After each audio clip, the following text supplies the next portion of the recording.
What We Do in the Shadows, a program that has never met a zombie panic crisis it couldn't improve by tossing in a few more loudly yelled terrible ideas, is known for its controlled pandemonium. Tonight's episode, Local News, takes that philosophy to its extreme, sometimes removing the control right off the dang thing as Guillermo makes a small slip-up and turns it into an experience of, as Laszlo would say, blood, sweat, and tears. What happened in What We Do in the Shadows Season 5 Episode 5? Local News kicks off with news from Staten Island, New York's local station. It's about the serious flood that's been bothering the West New Brighton area lately.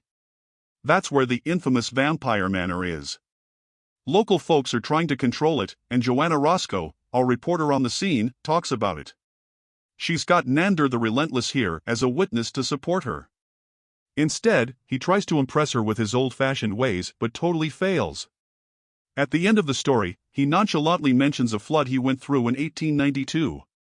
Realizing his mistake, he tries to say it was 1992 to make it fit better with a human lifetime. Joking around, Joanna claims she's found the secret to eternal life. Then Nander catches his mistake and runs off. He goes back to the vampire house and tells his fellow vampires about the big mistake he made. He says the family's been living there for centuries. They freak out, scared Joanna and the audience will find out they're vampires. And then, calling it their last dance, Colin Robinson throws a chair out the window. Laszlo Cravensworth, Matt Berry, thinks they should kill Joanna to get rid of her as a possible problem.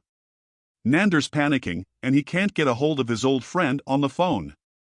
Guillermo visits his family to tell them he's about to become a vampire. His ancestors are linked to a famous vampire slayer, so he thinks it's time to deal with it.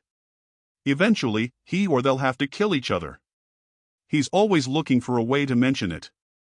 Right then, he turns on Channel 8 and hears Nander's chat with Joanna. He tries to make them forget everything they just saw or heard. Suddenly, there's news of a likely thunderstorm, and Guillermo's even more stressed. Meanwhile, the vampires are trying to leave Staten Island with all their stuff. Natasha Demetriou, says vampires are known for taking off suddenly. She decides to go by Sally from now on. Laszlo keeps pushing his plan. Someone starts banging on the well-made door. It's Nander who brought up his magic. Laszlo thinks kidnapping Joanna is a good first step. Nadia and Laszlo stay put when Guillermo calls their neighbor for advice. But the neighbor can't do anything. Guillermo's getting more upset. Skipping dinner with his family causes problems. Miguel's mad that Guillermo picks work over family time. Guillermo calls the house personally. As usual, Laszlo yells at him and suddenly hangs up. He goes to his mom's room for a heart-to-heart. All he says is things are going to change. He cries, telling them he won't see them again.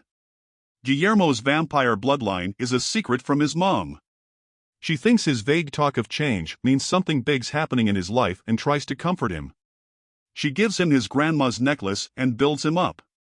She knows his ways and thinks he'll be back in a few days, feeling the same. Then he goes back to the vampire's house to check on things. According to Nander, they realized they didn't know Guillermo anymore. He's so down that he decides to go outside. Joanna goes back to the vampire's place to say the water problem's fixed. Nander and Laszlo grab her as she tries to tell the viewers. Suddenly, they watch their weird vehicle fall into a hole. So they return, and Colin sets the vehicle on fire to distract people. Joanna films the vampires flying even though the news can't show it live. The leader, Kristen Schaal, figures it out and tells the other vampires. When the vampires reach the TV studio, they spell the reporters. Nadia and Nander take over, reading from a prompter. Colin and Laszlo join them to make it look real, and mostly, they pull it off. Back home, Guillermo steps outside but gets hit by burning stuff. He had no clue the vampires were causing all this trouble.